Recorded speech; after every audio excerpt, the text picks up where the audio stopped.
Okay students, तो फिर से आप लोगों का स्वागत है। पिछले पार्ट्स को देख के ही आइएगा, मैं बार बार बोलता हूँ क्योंकि सीक्वेंस होता है यार, है ना, वो डिस्टर्ब नहीं होना चाहिए। तो इस पार्ट में हम लोग पढ़ेंगे रिफ्रैक्टिव इंडेक्स के बारे में। इसकी चर्चा मैंने पिछले पार्ट में 2 बार करी थी और आपको एक कहते हैं ना सस्पेंस के रूप में इसको रखा था। बस अब सस्पेंस टूटने वाला है, तो रिफ्रैक्टिव इंडेक्स को हम डिटेल में पढ़ने वाले हैं। मतलब टॉपिक अभी पढ़ने वाले हो, उसके 2 फॉर्मूले पहले पढ़ चुके हो। Sine I by sine R पढ़ चुके हो, real depth upon apparent depth पढ़ चुके हो।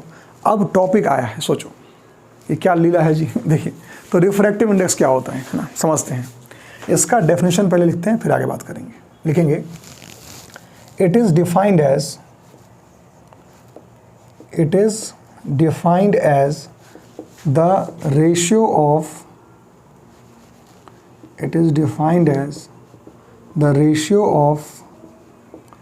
speed of light in vacuum or air to the speed of light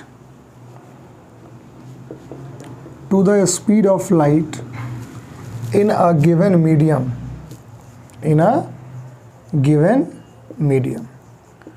तो जिस भी मीडियम का आपको रिफ्रैक्टिव इंडेक्स निकालना हो तो आप क्या करेंगे, आप सबसे पहले लाइट की स्पीड वैक्यूम में जो होती है उसको डिवाइड कर देंगे लाइट की स्पीड उस मीडियम में कितनी है, और आपको बहुत ही बढ़िया सा क्यूट सा प्यारा सा रिफ्रैक्टिव इंडेक्स उसका मिल जाएगा, है ना जी।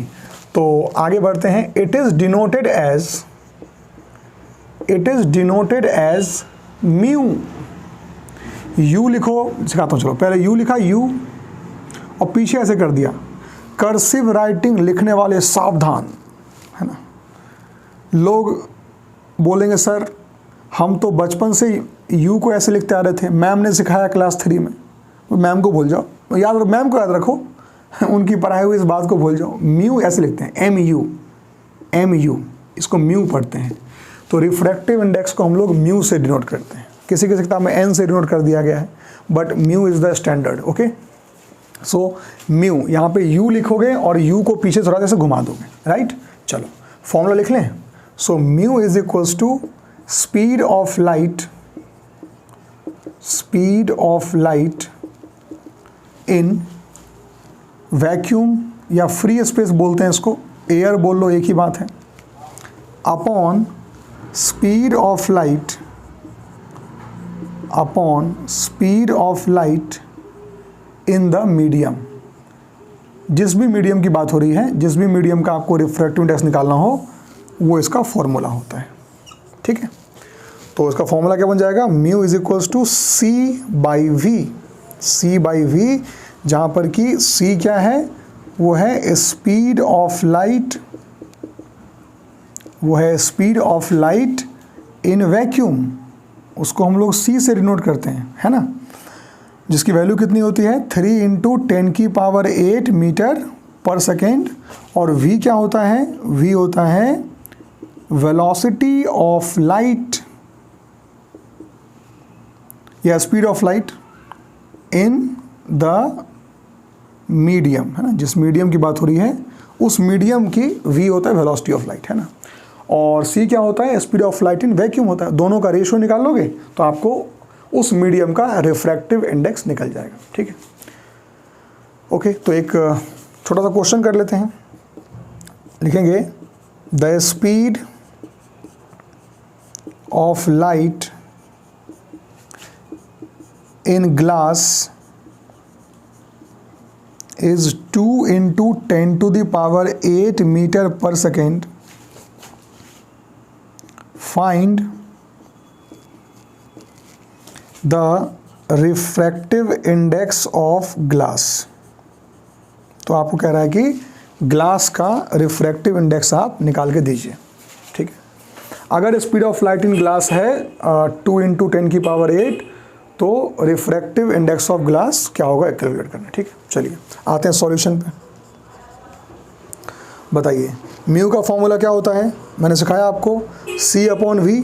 तो C कितना है 3 × 10⁸ मीटर पर सेकेंड तो हमेशा होता है।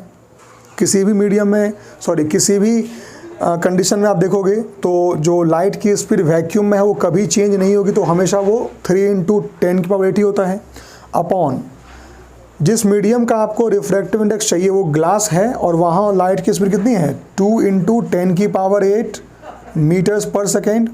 तो आप देखेंगे कि ये दोनों पार्ट कैंसिल हो गया, सिर्फ 3/2 बचा, दैट इज़ 1.5।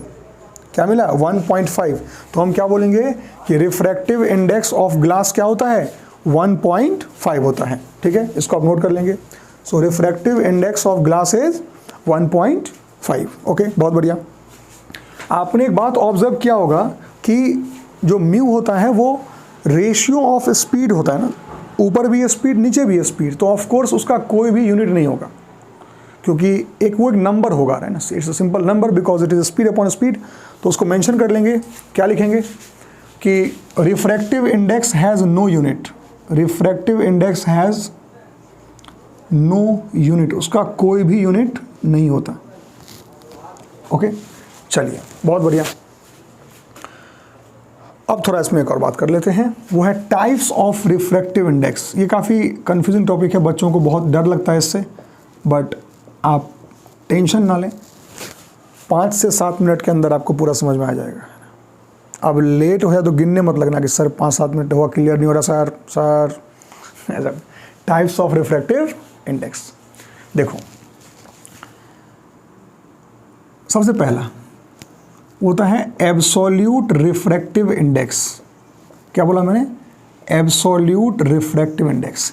एब्सोल्यूट का मतलब क्या होता है, लिखेंगे refractive index of a medium, refractive index of a medium, किसी भी मीडियम का refractive index on its own, खुद का, ये कोई डेफिनेशन नहीं है, बता रहा हूं बस मैं, ऑन इट्स ओन, खुद का, पर्सनल अपना, that is called absolute. Sir समझ में नहीं आया, बताता हूं। मान लो कि एक बॉडी ए है जिसके पास 100 रुपये हैं, एक बॉडी बी है जिसके पास 200 रुपये हैं, एक बॉडी सी है जिसके पास 1000 रुपया है। मैंने पूछा what is the absolute net worth या एब्सोल्यूट मनी, जो भी आप मान लो, ऑफ ए। तो एब्सोल्यूट का मतलब होता है खुद का, एब्सोल्यूट मीन्स खुद का, है ना, पर्सनल। तो खुद का अगर हम देखें, है ना, एब्सोल्यूट, तो ए का 100 है, बी का 200 है और सी का 1000 है, एब्सोल्यूट खुद का, personal.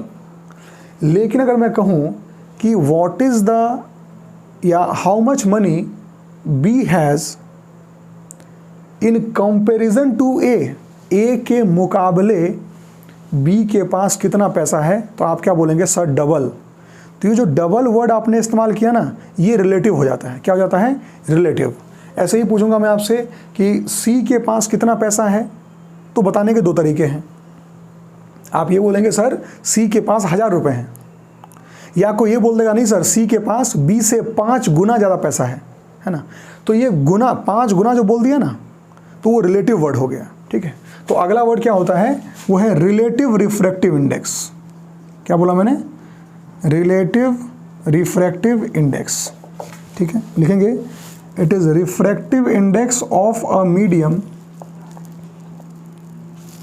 With respect to another medium, with respect to another medium, किसी दूसरे मीडियम के रिस्पेक्ट में जो अगर हम किसी मीडियम का रिफ्रैक्टिव इंडेक्स निकालते हैं, इट इज कॉल्ड या is called relative refractive index. क्या बोलते हैं इसको हम लोग, रिलेटिव रिफ्रैक्टिव इंडेक्स। सर अभी समझ में नहीं आया, कोई बात नहीं, समय लो, आ जाएगा यार, आ जाएगा, सेंसिटिव टॉपिक है, दिक्कत होती है समझ में। तो मैंने क्या कहा, किसी का खुद का, पर्सनल क्या होता है, एब्सोल्यूट। ये वर्ड आपको ऐसा नहीं कि अभी आपको हमेशा काम में आएगा, ये वर्ड आपके हमेशा काम में आएगा। ठीक है, तो जैसे ही मैंने कहा आपसे कि एब्सोल्यूट रिफ्रैक्टिव इंडेक्स यानी कि उसका पर्सनल रिफ्रैक्टिव इंडेक्स, और रिलेटिव कहा मतलब क्या, किसी दूसरे के हिसाब से कितना होगा। ठीक है, चलो देखो एक और हिंट देता हूँ, जब भी कभी आपको एब्सोल्यूट रिफ्रैक्टिव इंडेक्स निकालना हो तो आप उसके लिए फॉर्मूला कौन सा इस्तेमाल करते हैं, mu equal to C by V, जो मैंने यहाँ इस्तेमाल किया है। ठीक है। तो ये जो फॉर्मूला है mu equal to C upon V, ये किसके लिए होता है? ये एब्सोल्यूट रिफ्रैक्टिव इंडेक्स के लिए होता है। पहले आप mu equal to C upon V का इस्तेमाल करके एब्सोल्यूट रिफ्रैक्टिव इंडेक्स निकालते हो, बाद में सबको कंपेयर कर लेते हो कि ये उससे 5 गुना है, वो उसका 6 गुना है। सिंपल ऐसा मतलब होता है, ठीक है। So this is refractive index, कौन सा? एब्सोल्यूट वाला। मैं रिलेटिव पे थोड़ा और फोकस करूंगा, समझाता हूं आपको। चलिए, तो नेक्स्ट पॉइंट कंफ्यूजिंग है, मैं बता रहा हूं, बाकी लोगों के लिए, आपके लिए नहीं होने वाला है, जो कि आप इस तरीके से पढ़ रहे हो ना। तो mu equal to C upon V क्या होता है? Absolute refractive index. ये जो आपने वाटर का रिफ्रैक्टिव इंडेक्स निकाला, वो किसके निकाला? वो तो बिना किसी रिस्पेक्ट में निकाला, खुद का ऐसे ही नॉर्मली। तो क्या आया? Mu equal to C upon V आ गया, तो उसका एब्सोल्यूट रिफ्रैक्टिव इंडेक्स ही है वो, डोंट वरी, है ना। चलिए अब एक बात करते हैं। मैंने लिखा कहीं पे म्यू, ये होता है रिफ्रैक्टिव इंडेक्स। म्यू क्या होता है? Refractive index. मैंने लिखा यहाँ पे जी, मतलब क्या हो गया? Refractive index of glass. पढ़ना सीखो, क्या पढ़ते हैं इसको? Refractive index of glass. अरे एक एक चीज़ हम इतना तोड़ के पढ़ा देंगे ना, तुमको दिक्कत नहीं, तुम किसी को पढ़ा दोगे। ऐसा पढ़ो कि पढ़ा दो, फिर तो कुछ पढ़ा ही नहीं। जब तक आप किसी को वो चीज़ समझा ना सको, एक कोई महान आदमी कह गए थे, तब तक ये मान लो कि आपको खुद नहीं आता, ठीक है। तो म्यू जी क्या होता है? Refractive index of glass. What is mu W? बोलो मेरे भाई। Refractive index of water. हाँ, म्यू जी। अब बोले म्यू ए, तो क्या हो जाएगा? Refractive index of air. अब बताओ, ऐसे तोड़ तोड़ कौन पढ़ाएगा तुमको, है ना। म्यू जी मतलब refractive index of glass, mu W मतलब refractive index of water, mu A मतलब रिफ्रैक्टिव इंडेक्स ऑफ एयर। अब आता है मुद्दा, म्यू जी ए मतलब क्या हुआ? पढ़ना सीखेंगे। Refractive index of glass, refractive index of glass with respect to air. Refractive index of glass with respect to air. पढ़ना सीखो, पहले इसका नाम फिर इसका नाम। ग्लास का एयर की तुलना में, तुलना हमेशा एयर से ही की जाती है क्योंकि उसका 1 होता है ना। अब बोलो सर ये क्या बोल गए आप, उसका 1 होता है। अरे भाई, what is the absolute refractive index of air? बताओ, फॉर्मूला तो यूज करोगे ना, C बाई वी। तो C लिखोगे 3 इंटू 10 की पावर 8, और चूंकि एयर ही वो मीडियम है तो V भी आपको 3 इंटू 10 की पावर 8 ही यूज करनी पड़ेगी। तो म्यू क्या आएगा? उसका 1 ही तो आएगा मेरे भाई। क्या आएगा? 1 ही आएगा। So mu G A is refractive index of glass with respect to air. एक और दिखाता हूँ, पढ़ो। क्या पढ़ोगे? इसको पढ़ना सीखो, पहले तुम तो रीड करना सीखो। क्या होगा ये? It is refractive index of, पहले क्या है? Glass. Okay, with respect to किसके? वाटर के, विथ रिस्पेक्ट टू वाटर के, ठीक है। इसी में कोई उल्टा कर दे, क्या लिख दे? म्यू डब्ल्यू जी कर दे, बताओ तो क्या हो जाएगा? It is refractive index of किसके? वाटर और विथ रिस्पेक्ट टू ग्लास। पहले तो पढ़ना आना चाहिए, पहले तो रीड करना सीखो। ये रीडिंग है पूरा, ये पूरा रीडिंग है कि आपको मैंने पढ़ना सिखाया है ना। चलिए अब आगे बात करते हैं। तेरे नैना बरे कातिल मार ही डालेंगे,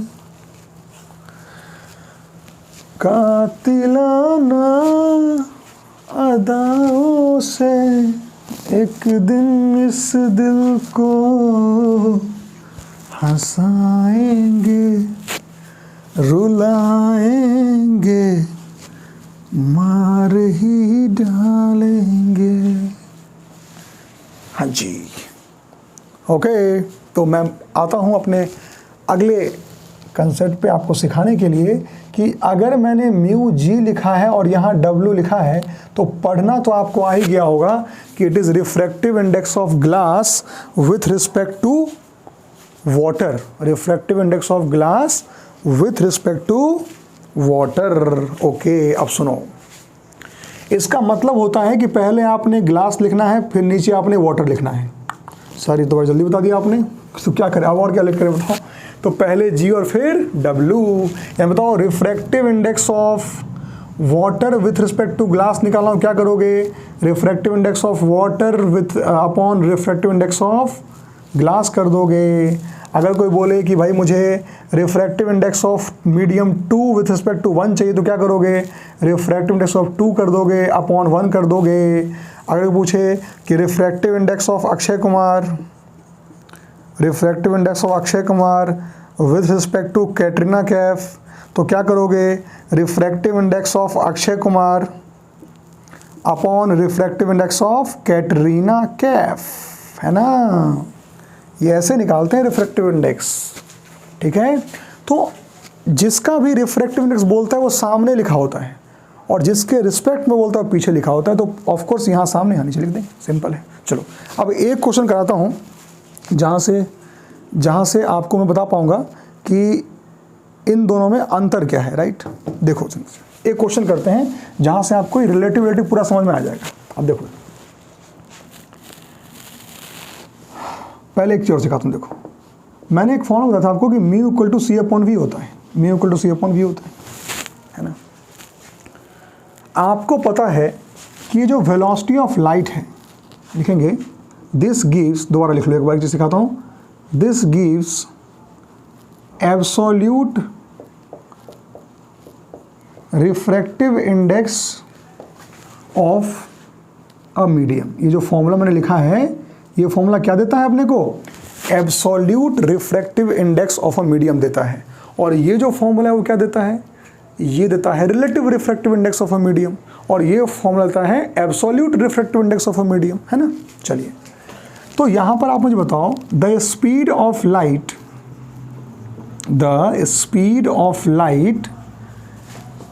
is maximum, the speed of light is maximum in air और वैक्यूम। ये तो पता है ना अपने को, लाइट की स्पीड सबसे ज़्यादा कहाँ होती है? वैक्यूम एयर में होती है। इसके अलावा कोई भी मीडियम आप लोगे तो वहाँ लाइट का स्पीड कम ही तो होगा। ये क्या बोल रहा हूँ समझो इसको। ये जो v है, v जो है हमेशा c से छोटा, या अगर एयर निकल गया तो बराबर होगा ना, यही तो होगा। ये v कभी भी c से बड़ा हो सकता है क्या? क्या कोई ऐसा मीडियम है, क्योंकि v होता है वेलोसिटी इन मीडियम, क्या कोई ऐसा मीडियम है जहां लाइट की स्पीड, जिसमें लाइट की स्पीड एयर से भी ज़्यादा हो, वैक्यूम से भी ज़्यादा हो? ऐसा कोई थोड़े ना है जी। तो ये जो v है हमेशा c से छोटा होगा, पहली बात। हमेशा अगर वो एयर की बात होगी तो बराबर होगा, वो स्पेशल केस है। इसका मतलब क्या हुआ? अगर किसी फ्रैक्शन का डिनोमिनेटर हमेशा छोटा हो किससे? न्यूमरेटर से, तो वो फ्रैक्शन हमेशा 1 से बड़ा होता है। सो यही कारण है कि absolute refractive index of any medium, दुनिया में कोई भी मीडियम ले आओ, उसका एब्सोल्यूट रिफ्रैक्टिव इंडेक्स यानी कि जो म्यू होता है, इज ऑलवेज, हमेशा या तो बड़ा होगा या तो बराबर होगा किससे? 1 से होगा। हमेशा या तो 1 के बराबर होगा या 1 से बड़ा होगा। दुनिया में कोई भी मीडियम आप लेके आ जाओ। कारण क्या दिया मैंने कि v हमेशा छोटा होगा c से, तो एब्सोल्यूट रिफ्रैक्टिव इंडेक्स कभी भी 1 से छोटा नहीं हो सकता, 1 के बराबर हो सकता है और हमेशा 1 से बड़ा ही होगा। ठीक है जी, चलिए ये मैंने आपको सिखाया। अब बात करते हैं कि अपने क्वेश्चन की, क्वेश्चन लिखेंगे और ये क्वेश्चन को स्टार्ट लगा लो। कोई भी दोस्त, कोई भी आपके परिचित, कोई भी आपके आसपास के लोग जिनको रिफ्रैक्टिव इंडेक्स, रिलेटिव, एब्सोल्यूट में कन्फ्यूजन है, तो होगा ही होगा, उनसे एक तो ये वीडियो शेयर कर देना उनके लिए कि भाई देख लो। चलो, मैंने पहली बार बोला है, अगर कोई पूछे तो कर देना, और ये क्वेश्चन साथ में करवा देना उसको। ये क्वेश्चन करवा दोगे ना तो उसका ये डाउट हमेशा हमेशा के लिए ख़त्म हो जाएगा। चलिए जी, तो क्वेश्चन क्या है देखते हैं। क्वेश्चन कहता है क्या? The speed of light, the speed of light in water is 2.25 into 10 की power 8 metre per second, and in glass is 2 into 10 की पावर 8 मीटर पर सेकेंड। तो कह रहा है फाइंड, 4 चीज फाइंड करना है। पहला, absolute refractive index of glass, या फिर इसको लोग डायरेक्ट बोलते हैं refractive index of glass, direct बोलते हैं, या तो एब्सोल्यूट वर्ड चिपकाएंगे, नहीं तो डायरेक्ट रिफ्रैक्टिव इंडेक्स बोल देंगे। नंबर 2 आपको फाइंड करना है absolute refractive index of water,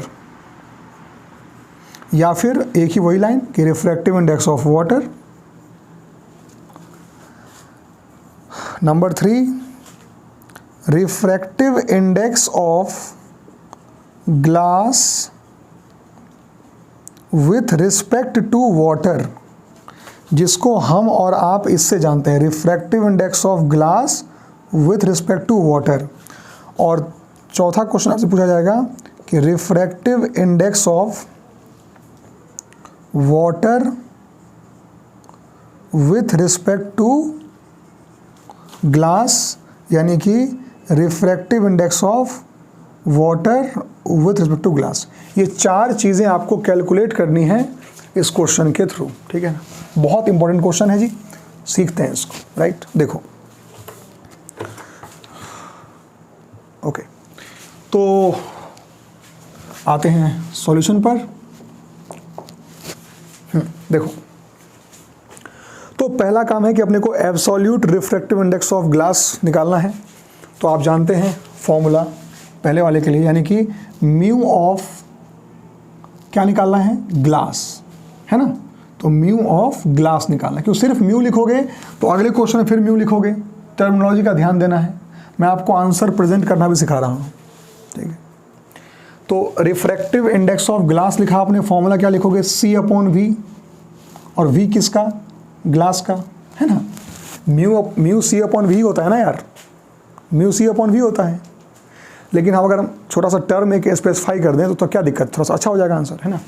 तो म्यू जी क्या हो गया, refractive index of glass normally, और वी जी क्या हो गया कि ग्लास में लाइट की वेलोसिटी कितनी है तो म्यू C/V। चलिए, तो हमने C क्या पुट किया, 3 इंटू 10 की पावर 8, और जी क्या पुट किया, वी जी 2 इंटू 10 की पावर 8। आंसर क्या आ गया, 3/2।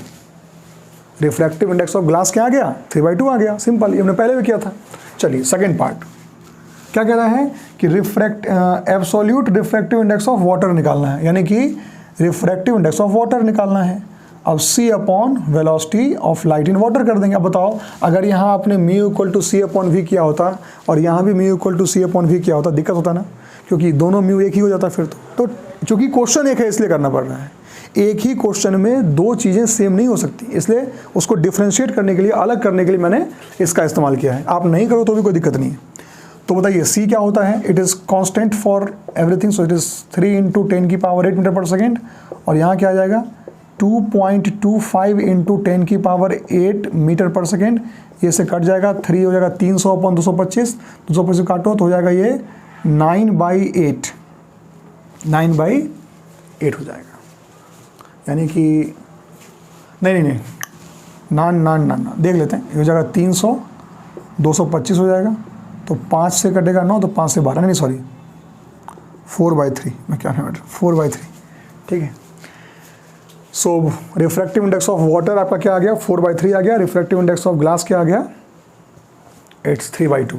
अब आता है तीसरा सवाल, क्या बोल रहा है, refractive index of glass with respect to water, यानी कि refractive index of glass with respect to water. Formula क्या होता है, पहले ग्लास लिखेंगे और अपॉन में वाटर लिखेंगे। तो ग्लास का कितना है जी, ग्लास का है अपना पर्सनल, कितना है 3/2 डिवाइडेड बाई वाटर कितना है 4/3, कितना आ गया 3/2 इंटू 3/4, आंसर आ गया 9/8। क्या आ गया 9/8, 1 से ज़्यादा है, 1 से ज़्यादा है।